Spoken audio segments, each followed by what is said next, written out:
Hi friends, இன்றைக்கி நம்ம இந்த வீடியோவில் என்ன பார்க்க போகிறோன்னா மிதக்கான் காய் சுக்கான் காய்னு சொல்லப்படக்கூடிய வெள்ளரிக்காய் குடும்பத்தை சேர்ந்த ஒரு பழத்தை தான் பார்க்க போகிறோம். இது வந்து கிராமப்புறங்கள்லேயும் சாலை ஓரங்கள்லேயும் அதிக அளவில் கிடைக்கும்.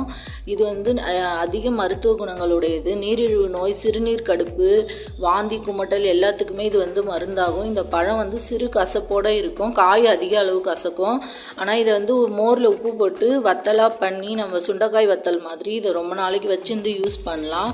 அடிக்கடி வாந்தி கொமட்டல் ஏற்படுறவங்க இந்த வத்தலை வந்து அடிக்கடி தயிர் சாதம், ரசம் சாதம் இதோட எண்ணெயில் பொரித்து சாப்பிட்டாங்க அப்படின்னா வாந்தி கொமட்டல் வந்து நிற்கும். அது மட்டும் இல்லை, சிறுநீர் பிரச்சனை இருக்கவங்க இதை வந்து சாப்பிட்டாக்கா அடிக்கடி சிறுநீர் கடுப்பு ஏற்படுறதும் நிற்கும். அது மட்டும் இல்லை, சர்க்கரை வியாதிக்கு இது ஒரு நல்ல மருந்து.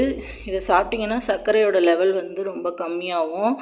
அது மட்டும் இல்லை, இதோட பழத்தில் இருக்க அந்த விதைகளில் வந்து தோல் சுருக்கத்தை நீக்கக்கூடிய ஆயில் தயார் செய்கிறாங்க. Thanks for